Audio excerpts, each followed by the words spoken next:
कैसे हो मेरे छोटे भाइयों। मैं आपका बड़ा भाई सौरभ पाल। आज अपन देखेंगे कि जो दक्षिण मुखी घर होता है उनमें सीढ़ियाँ कहाँ बना है। ये दक्षिण मुखी, ये दक्षिण है, ये दक्षिण दिशा के सामने रोड है तो दक्षिण मुखी घर हो गया। अब इसमें सीढ़ियाँ कहाँ पे बना है, कहाँ पे ज़्यादा उचित रहेगी।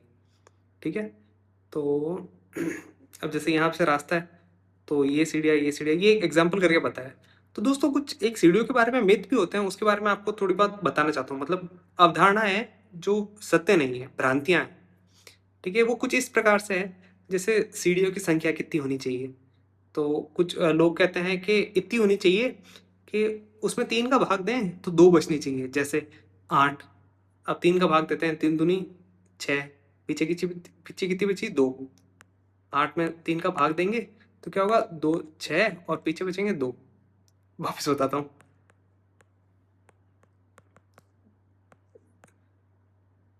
तो यहाँ 2 बचे, सॉरी यहाँ 2 बचे। तो ऐसे जिसमें 2 बचे, अब जैसे है ना 11, 11 में 3 का भाग दो, 3 तिया 9, पीछे कितने बचे 2। अब जैसे 14, 3 का भाग दो, 3 3 चौक 12, पीछे कितने बचे 2। मतलब इतनी सीढ़ियाँ होनी चाहिए कि 3 का भाग दे तो 2 बचे। तो दोस्तों ऐसी कोई बात नहीं है, आप सुविधा अनुसार सीढ़ियाँ रख सकते हैं।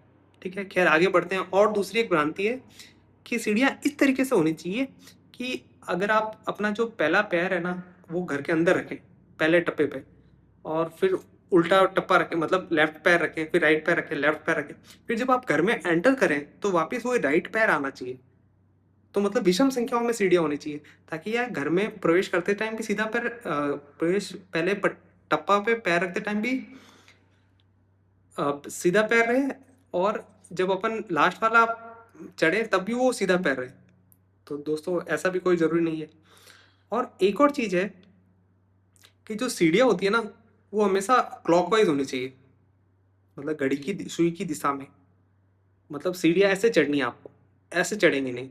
इसके पीछे है ना जो विद्वान है वो तर्क देते हैं कि अगर आप एंटी क्लॉकवाइज चढ़ते हैं लेफ्ट हैंड से, तो ऐसे खींचते हैं जब आप पकड़ के रेलिंग के, तो आपके इधर ऑर्गन में जोर आ जाता है। यहाँ लेफ्ट साइड में अपना ऑर्गन होता है, अग्नाशय, पित्त की थैली, ठीक है, और कुछ आते हैं और बाइल, ठीक है, ये सारी चीज़ें होती है।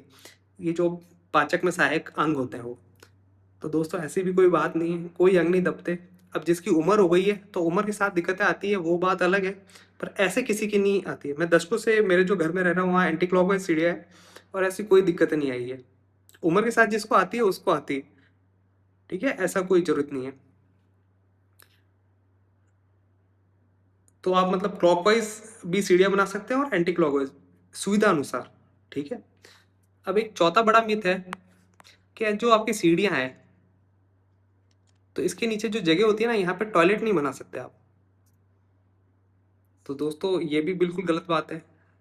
आपको टॉयलेट बना सकते हैं बिल्कुल, पर जब आपको इस बात का ध्यान रखना है, जो आपका घर का फ्लोर लेवल है ना उससे नीचे वो टॉयलेट नहीं जाना चाहिए। कई बार क्या होता है कि जब सीढ़ियाँ जाती है तो कम ऊंचाई पे जाती है, तो वहाँ पे एक आदमी घुसने की जगह नहीं होती है।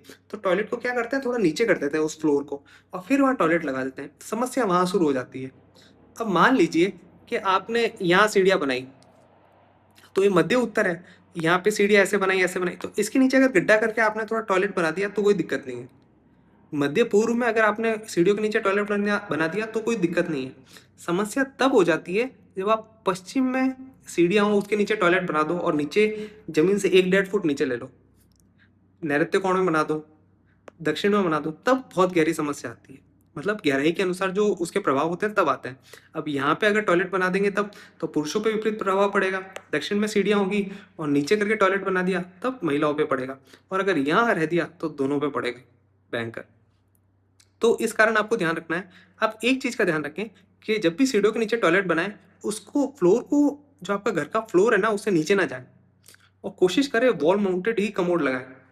ठीक है, उसमें कोई नीचे गड्ढा नहीं होता है, दीवार के सारे पाइप निकल जाते हैं। ठीक है, तो ये यहाँ पे सारे पॉइंट लिखे हुए थे। सीढ़ियों की संख्या, विषम सीढ़ियाँ, घड़ी की दिशा, मतलब सुविधा अनुसार बना सकते हैं, और सीढ़ियों के नीचे टॉयलेट। और एक मिथ और भी है कि सीढ़ियों की संख्या अब आप फिक्स नहीं कर सकते। मान लीजिए कि जैसे आपने बोला कि नहीं मेरे तो 17 सीढ़ियाँ चाहिए, तो इसमें अब 3 का भाग भी जा रहा है, ठीक है, और पीछे 2 बच रहे हैं, 3 3 पंजे 15 और पीछे 2 बच रहे हैं। अब विषम संख्या भी बैठ रही है, मतलब सीधे स्टेप पे हाथ रख रहे हैं तो भी सीधे वही करके अगले फ्लोर पे जाएंगे। पर वास्तु के अनुसार जब आप घर बनाते हैं ना, तो उसमें एक ये नियम होता है कि जो आपका ग्राउंड फ्लोर है उससे जब आप फर्स्ट फ्लोर सेकंड फ्लोर पे जाएंगे ना, तो एक टेंटेटिव हाइट कम होनी चाहिए। ठीक है, मान लीजिए आपने ग्राउंड फ्लोर बनाया है 11 फुट का, उसमें ऊपर चढ़ने के लिए लगी 17 सीढ़ियाँ। ठीक है, उसके बाद जब आपने फर्स्ट फ्लोर से सेकंड फ्लोर पे गए, तो अब जो 11 फुट की हाइट थी, ठीक है, तो अब उसे अपन कम करेंगे क्योंकि वास्तु अनुसार घर बनाना है, तो 10.5 फुट अपन हाइट लेंगे। तो अब वो सीढ़ियाँ के 17 की जगह 16 नहीं हो जाएगी? सोचिए सोचिए। इस कारण इस संख्या का भी कोई फर्क नहीं होता क्योंकि संख्या अपन निश्चित नहीं कर सकते। ठीक है, तो ये सारे मिथ की बात है। सुविधानुसार सीढ़ियों की संख्या रह सकती है जितनी आवश्यक हो। सही उचित ये है कि बुजुर्गों को चढ़ने उतरने में दिक्कत ना आए, महिलाओं को दिक्कत नहीं आए और बच्चों को भी नहीं आए। ठीक है, तो फिर अपने टॉपिक पे आते हैं कि दक्षिणी मुखी जो घर है उसमें सीढ़ियाँ कहाँ बना है। ठीक है, ये सीढ़ियों के बारे में भ्रांति आपको बता दी। अब आपको ये ध्यान रखना है कि सबसे पहले अपन देखते हैं नैऋत्य कोण। अब नैऋत्य कोण में सीढ़ियाँ हर कोई शुभ बताता है। अब दक्षिण मुखी घर में अगर नैऋत्य कोण में सीढ़ियाँ बनाते हैं तो आपको एक फायदा ये हो जाता है कि मान लीजिए कि आपने यहाँ पे सीढ़ियाँ बना दी, ये जैसे यहाँ पे पूर्व में जगह छोड़ी है ना, ये इसलिए छोड़ी है कि अगर आपके घर में अगर जगह है, अगर मतलब 3 तरफ घर बने हुए हैं, तो आपके घर में तो रोशनी आएगी नहीं, सिर्फ सामने से आएगी, शाम को आएगी दक्षिण की तरफ से धूप। तो आप पूर्व की दिशा में थोड़ी सी जगह छोड़ दीजिए, 3-4 फीट का गलियारा जितनी आप में सामर्थ्य है। तो उससे क्या होगा कि आपकी गाड़ी भी यहाँ पार्क हो जाएगी और यहाँ से धूप भी आती रहेगी, वेंटिलेशन प्रॉपर रहेगा। ठीक है, तो जैसे आपने यहाँ सीढ़ियाँ बना दी, तो मान लीजिए आपका यहाँ घर हो गया, ये पूरा कवर्ड करना है आपको। ठीक है, और यहाँ पे आपका घर हो गया, तो आपका किराएदार यहाँ से आएगा और यहाँ यहाँ से आएगा और यहाँ से चढ़ के ऊपर फ्लोर पे चला जाएगा, आपको डिस्टर्ब नहीं करेगा। ठीक है, तो आपका नीचे वाला घर भी सेपरेट हो गया और ऊपर वाला घर भी सेपरेट हो गया, और इसी के ऊपर आप सीढ़ियाँ बना के उसके ऊपर वाले घर को भी सेपरेट कर सकते हैं। तो यहाँ पे सीढ़ियाँ बनाना इस तरह से सही होता है। ठीक है, अब जैसे अब इस सीढ़ियों को कैसे चढ़ेंगे? अब देखिए, अब इन सीढ़ियों का जो ईशान कोण है ना, ये आएगा, तो आप एंट्री यहाँ से ही मारेंगे क्योंकि जो यहाँ की जो एंट्री होती है ना, वो ऊपर वाले फ्लोर का प्रवेश द्वार है। तो ऊपर वाले फ्लोर का अगर आपने ये पूर्व ईशान वाला प्रवेश द्वार दे दिया तो उसके लिए शुभ हो जाएगा। समझे आप बात? मुद्दे की बात ये है, इसलिए यहाँ पे जब आप चढ़ेंगे तो एंटी क्लॉकवाइज चढ़ेंगे और शुभ है। अब अपन देखते हैं कि यहाँ पर अब अगर आप दक्षिण मुखी घर में मध्य पूर्व में सीढ़ियाँ बनाते हो, तो उससे एक फायदा है कि अब आप यहाँ से भी चढ़ सकते हैं और यहाँ से भी चढ़ते हैं, क्योंकि इस गेट से, ये दक्षिण आग्नेय का गेट है, इससे दोनों द्वार देख रहा है, तो मतलब आप यहाँ से भी चढ़ा सकते हैं और यहाँ से भी चढ़ा सकते हैं। यहाँ से चढ़ाएंगे तो ऐसे घूम जाएंगे, यहाँ से चढ़ाएंगे तो ऐसे घूम जाएंगे। मध्य पूर्व में सीढ़ी रखने का एक फायदा और है कि ये आपका पूरा फ्लोर हो जाएगा। ठीक है, आप यहाँ से भी एक रास्ता दे सकते हैं। एक रास्ता आपने यहाँ से दे दिया, एक रास्ता आप यहाँ, मान लो यहाँ ड्राइंग रूम बना दिया आपने, ठीक है, और गेस्ट यहाँ पे बैठे हैं, आपको बाहर से बाहर जाना है, तो आप यहाँ से साइड से आकर इधर से जा सकते हैं। ये वाला जो एरिया है ये पूर्व में आ जाएगा, तो आप यहाँ से भी एंट्री शुरू हो जाएगी, आप यहाँ से भी जा सकते हैं। ठीक है, अब इससे क्या होगा, मतलब ऊपर वाले फ्लोर में जाना है तो आप यहाँ से चढ़ के सीधा ऊपर भी जा सकते हैं। एक बात और, जैसे ये सीढ़ियाँ हैं, तो आप ऐसा भी कर सकते हैं कि यहाँ से ऊपर जाने की सीढ़ियाँ है और यहाँ तक आप एक लिफ्ट भी बना सकते हैं।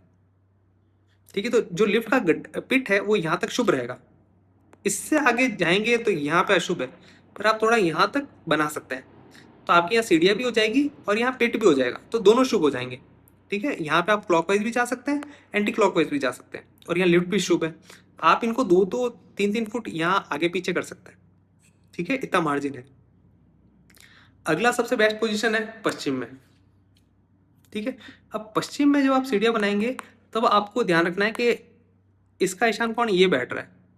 ठीक है, तो यहाँ से आप एंटी क्लॉकवाइज जाएंगे। ठीक है, यहाँ से क्लॉकवाइज नहीं जाएंगे, यहाँ पे क्लॉकवाइज एंटी क्लॉकवाइज की दिक्कत नहीं है। यहाँ पे अगले फ्लोर का जो प्रवेश द्वार है ना, वो आपको ईशान में रखना है। जैसे ये ईशान है ना, तो यहाँ पे रखेंगे पूर्व ईशान, इसको एक प्लॉट मानो और फिर देखो तो यहाँ से पूर्व ईशान का दरवाजा निकलता है, तो आप यहाँ से ऐसे ऊपर चढ़ेंगे। तो ये 3 चीजें बहुत शुभ है, 2-3। अब यहाँ पे भी तो आप कहेंगे कि सीढ़ियाँ बना सकते हैं, बिल्कुल बना सकते हैं, पर ये प्रैक्टिकली सही नहीं दिखता। क्यों? क्योंकि कोई यहाँ से आता हुआ ठेठ करके इधर से थोड़ा ऊपर जाएगा, कोई व्यवहारिक नहीं है, बस इसलिए। दोस्तों, इस वीडियो पे नॉलेज आपको कैसी लगी अगर अच्छी लगी तो वीडियो को लाइक ज़रूर करें। थोड़ी वीडियो ज़रूर लंबी हो गई है, और अगर ऐसी वीडियो आप बार बार देखना चाहते हैं तो चैनल को सब्सक्राइब करें। और जिनको कोई नया घर बन रहा है, वो सीढ़ियाँ बनवा रहे हैं और इस पर कन्फ्यूजन है, तो आप उन्हें शेयर भी कर सकते हैं। और अगर आप घर बना रहे हैं या आपका घर नीचे वाला फ्लोर बना चुके हैं, ऊपर वाला वास्तु अनुकूल बना रहे हैं, तो आप किसी तरह की वास्तु सलाह चाहते हैं घर निर्माण में, मतलब चाहते हैं कि मेरा घर कोई वास्तु सलाहकार देख कर सही बनाए, बिल्कुल 0-0 एकदम परफेक्ट, तो आप मुझे इन नंबर पे संपर्क कर सकते हैं। ठीक है। और अगर आप कोई प्लॉट खरीद रहे हैं, फैक्ट्री खरीद रहे हैं, प्लॉट या उसका नक्शा बनवाना चाहते हैं, तब भी आप मेरे से संपर्क कर सकते हैं। फ्लैट खरीद रहे हैं तब भी। वास्तु अनुकूल घर में रहेंगे तो काफ़ी फायदा होता है, जीवन बहुत खुशीमय रहता है। ठीक है। तो आप पेड वास्तु सलाह के लिए आप मुझे इस नंबर पर संपर्क कर सकते हैं। धन्यवाद। आपका दिन शुभ हो। अपना ध्यान रखना।